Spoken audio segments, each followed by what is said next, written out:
बिहार का सियासी रंग अब दिन प्रतिदिन बदलता जा रहा है।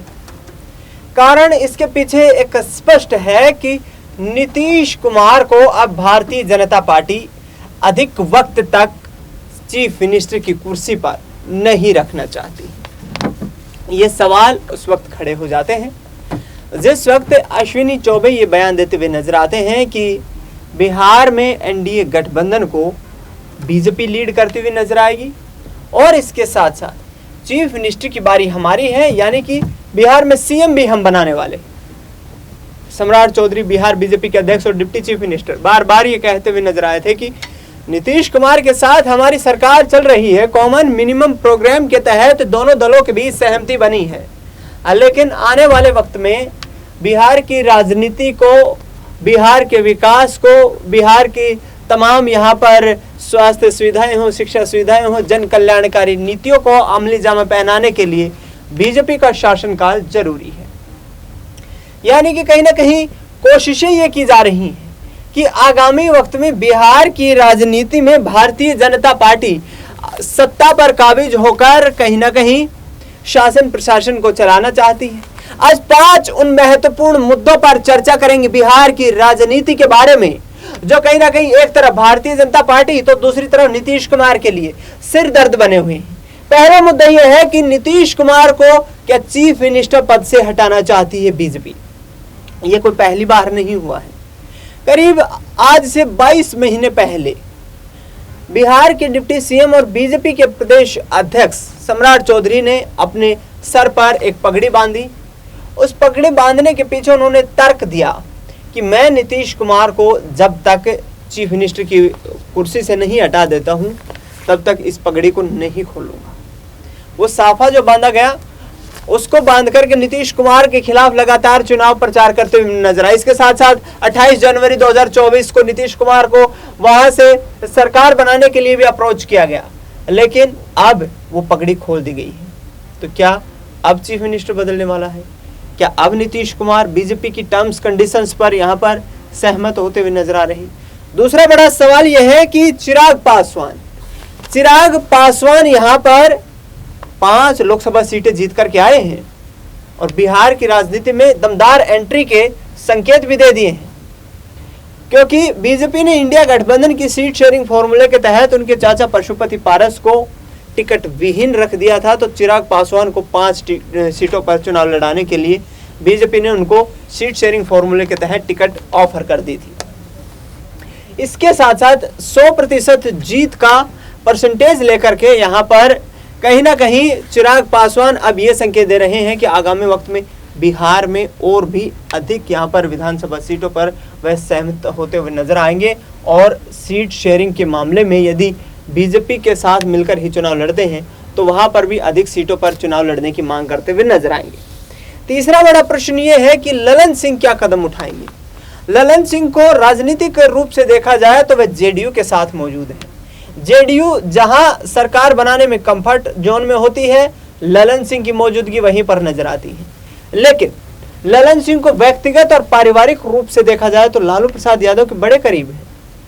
उन्होंने 28 जनवरी 2024 को ही एक बयान दिया था, जिस वक्त नीतीश ने बिहार की सत्ता का तख्ता पलट कर दिया था कि अब आने वाला वक्त तेजस्वी यादव का है और तेजस्वी यादव ही बिहार के चीफ मिनिस्टर बनने चाहिए। इसके साथ साथ दर्शकों बात करें तो बिहार की राजनीति में बड़ा यहाँ पर सियासी खेल करने की कोशिशें कहीं ना कहीं तेजस्वी यादव की तरफ से भी की जा रही हैं।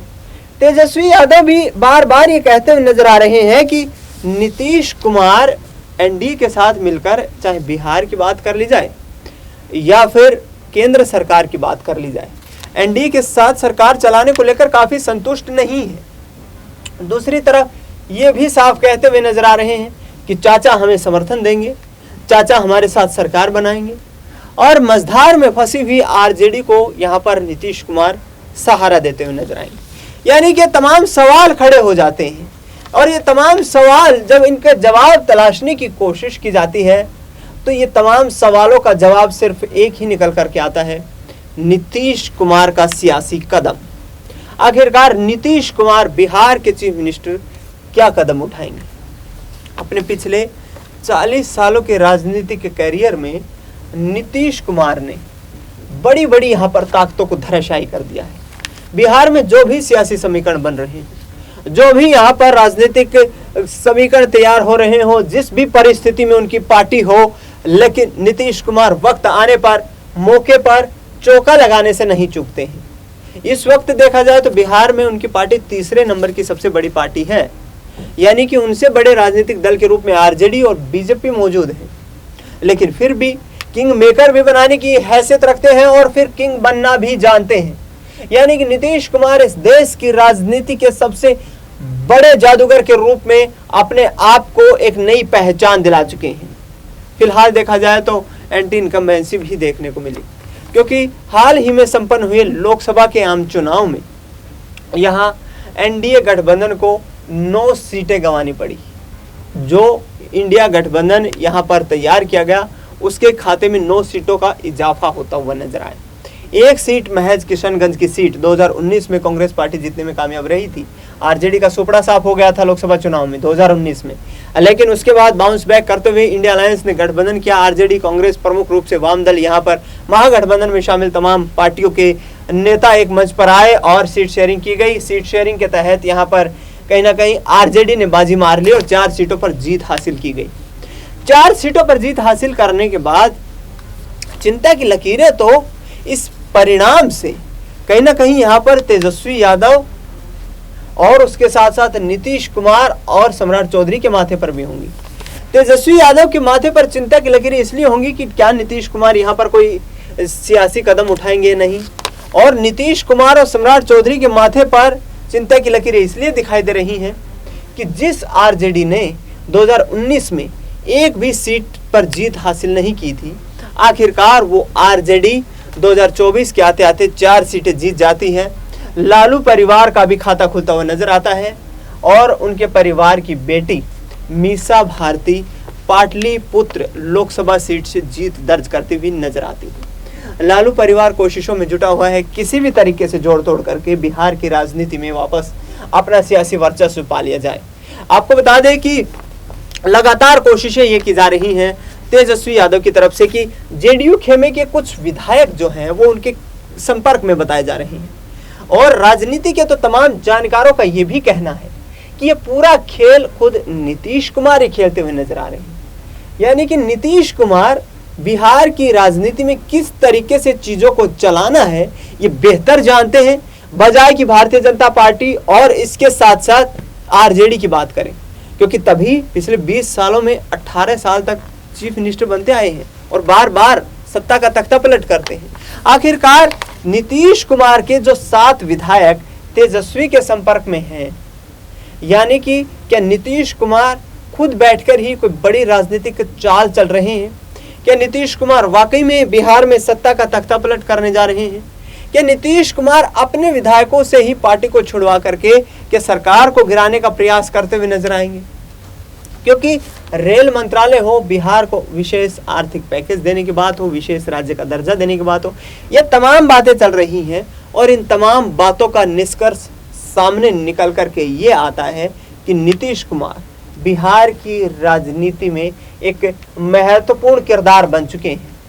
आगामी वर्ष में बिहार में विधानसभा के चुनाव होने वाले, उन चुनाव में यहाँ पर भारतीय जनता पार्टी किस तरीके से अपनी राजनीतिक रूपरेखा तैयार करेगी, किस तरीके से नीतीश कुमार के साथ मिलकर के वो चीजें तय की जाएंगी जिसके आधार पर सरकार को जस की तस बनाई जाए। क्योंकि फिलहाल देखा जाए तो नीतीश कुमार की पार्टी के नेता हो या कार्यकर्ता हो, इस बात में कतई ही खुश नजर नहीं आ रहे हैं कि हम यहाँ पर बीजेपी के साथ इन टर्म्स पर सरकार चलाते हुए नजर आए, जो यहाँ पर परिस्थितियां भारतीय जनता पार्टी ने पैदा की है। केंद्र में देखा जाए तो बड़े बड़े पदों पर बीजेपी का इस वक्त दबदबा है, जबकि सरकार बैसाखियों के सहारे चल रही है, यानी कि विपक्षी दलों का यहाँ पर समर्थन है। लेकिन जिस तरीके से सरकार यहाँ पर तमाम सहयोगी दलों को साथ लेकर के चलाई जा रही है, उसके बावजूद चाहे लोकसभा स्पीकर का पद हो, गृह मंत्रालय हो, रक्षा मंत्रालय हो, विदेश मंत्रालय हो, ये तमाम बड़े बड़े मंत्रालय बीजेपी के द्वारा, उनके नेताओं के द्वारा होल्ड किए गए हैं। और ये दर्शाता है कि भारतीय जनता पार्टी अभी भी प्रमुख दल है जो कि सरकार चलाने की हैसियत रखता है, हिम्मत रखता है और उसी आधार पर राजनीति तैयार करता है।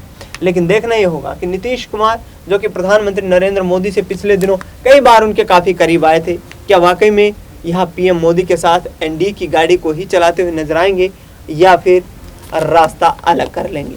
फिलहाल इस खास कार्यक्रम में इतना ही। देश दुनिया की तमाम बड़ी खबरों के लिए आप देखते रहिए SPN 9 न्यूज़।